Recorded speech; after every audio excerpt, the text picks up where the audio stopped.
When we were youngsters, in this very, very house, Langston used to, on Sunday afternoons, after church and all, he would gather those who were taking acting lessons, like we were over at the American Negro Theater, Ruby Dee and all of us.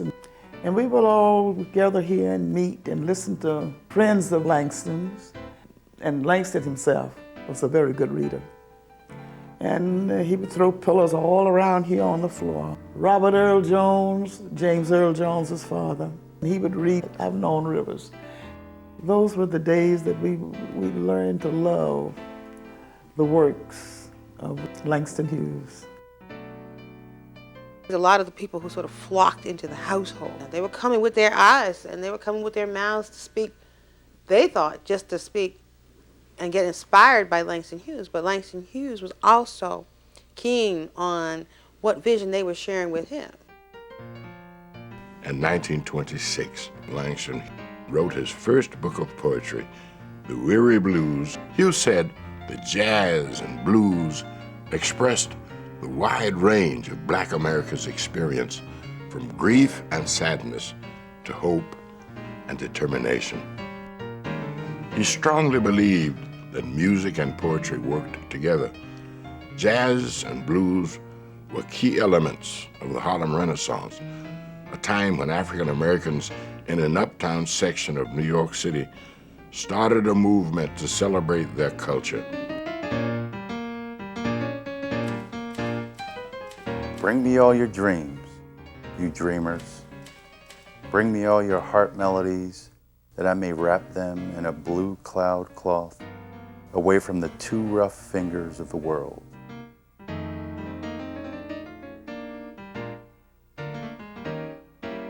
I knew what Langston meant, not only as a poet and as a voice on the street, but I knew also what the Harlem Renaissance was all about. I knew what our founding fathers, Du Bois and Alain Leroy Locke, were trying to prove.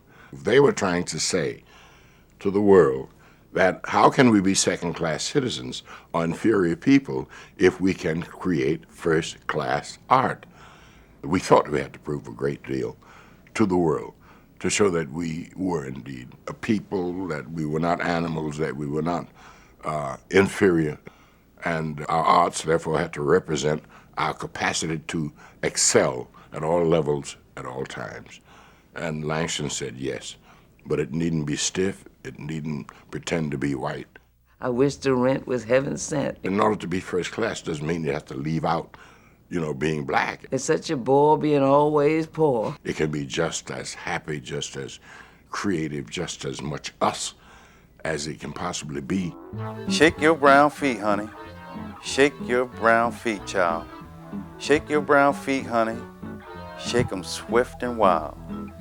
Get way back, honey. Do that rockin' step. Slide on over, darling. Now, come on with your left. Shake your brown feet, honey. Shake 'em, honey child. When we don't know how to express what's in our hearts or in our minds, we can think about something that Langston said about it, and we can either laugh or maybe we cry too. The poetry Hughes crafted over the course of his lifetime is filled with rhythm and beat. His stanzas weave wildly smooth tunes about life as a Black American.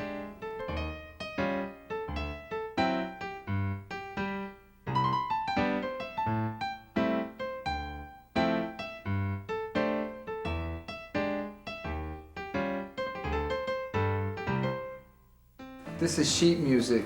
It shows the collaboration that took place between the Harpers and Langston Hughes.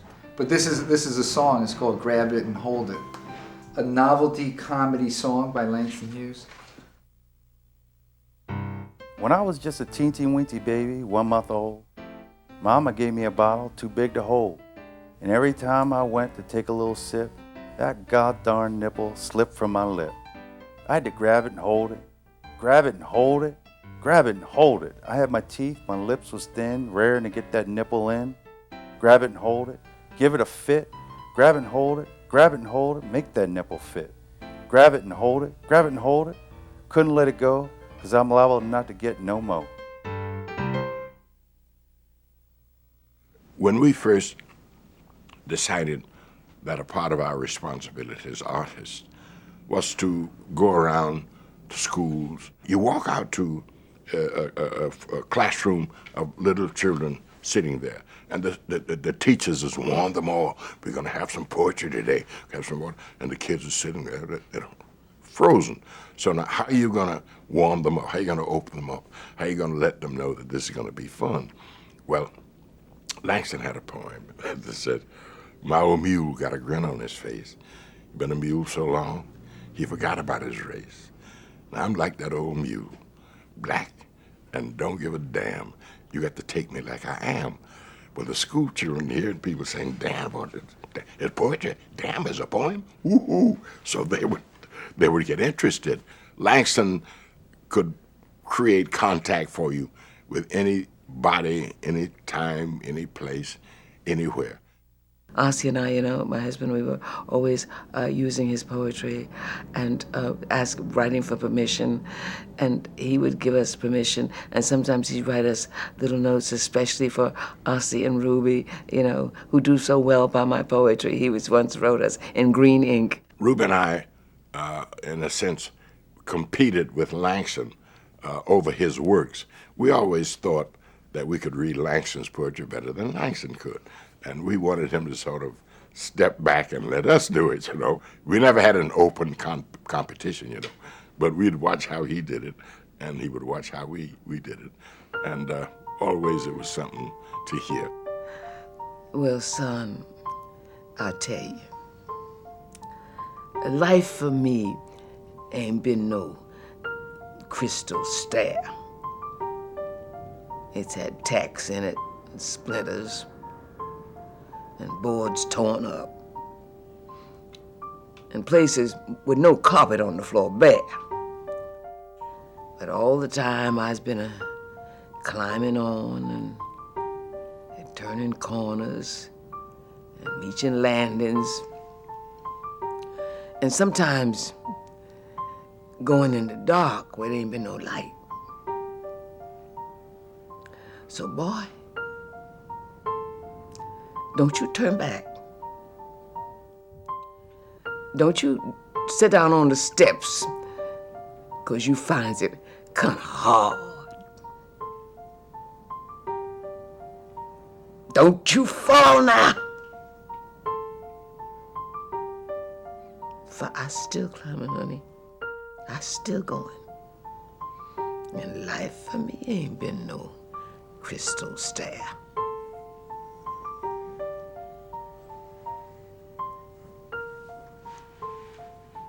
That's one of my favorites poems. Forgive me for crying. You know, I could just think about, you know, because he heard everything, you know. He heard everything. He heard that which was whispered, and he heard the rhythms, and he heard the people, and he heard the laughter, and he heard the cries, and he heard the history, and he heard the aspiration, and he heard the hurt, and he heard the joy.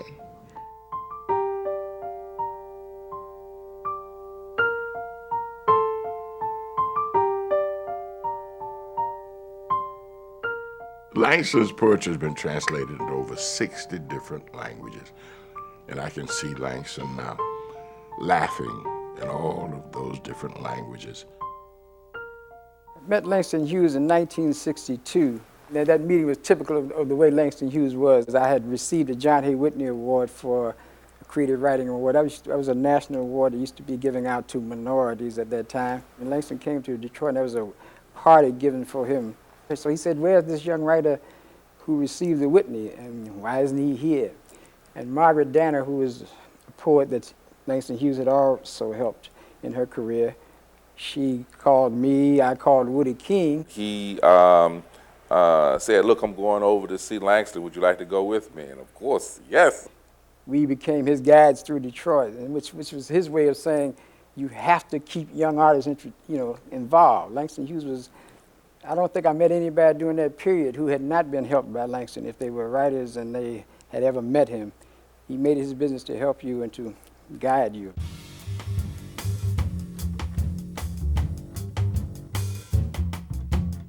He made everybody at ease. If you were from 5-year-old kids to old people that he would meet on the street, custodians, he treated everybody well. He was the kind of person that if he met you once, and you would think that was it, you know, he would meet somebody on the street, but he would send them a card. He was encouraging and instructive.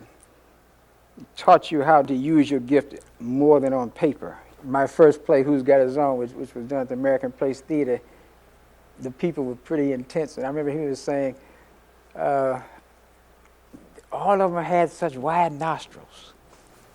And what he meant by that is everybody was breathing so hard, so intense. So then you would say, what do you mean wide nostrils? And then he would explain, you know, can you keep that kind of intensity up for 2 hours or 3 hours? And you know, I hope this is your catharsis, you know, that you go on to something, another style, right? So he had an interesting way of teaching. Langston was always helping people. He helped me tremendously when I got here. I was in and out of his house all the time, and he would name places for me to go to and have breakfast because, you know, downtown where I was living in the village, a cup of coffee was like, I think it was amazing, man. You know, we're talking about the mid-'60s, right? A cup of coffee was $0.25. He said, oh, you can get a cup of coffee for a dime around the Alice's, around the Mary's, you know? Better than downtown, kid. I had the pleasure of adapting and producing a compilation piece of Langston Hughes' work called The Weary Blues. And one of the real joys of my career in theater was having Langston as a person I would go to 2 or 3 times a week and say, you like this? What do you think of this? And then he would mark it in bold green ink. Langston Hughes was the people's poet, writing about their struggles, pain, joy, and dreams from the Harlem Renaissance through the civil rights and black power movements of the 60s. I looked and I saw the man they call the law. He was coming down the street at me. I had visions in my head of being laid out cold or dead, or else murdered by the 3rd degree. I said, oh Lord, if you can, protect me from that man. Do not let that man make pulp out of me. But the Lord, he was not quick. And the law raised his stick and beat the living hell out of me. Now, I do not understand why the Lord don't protect a man from police brutality. Hit me, kick me, make me say I did it. When you throw cold water on me, I'll sign the papers.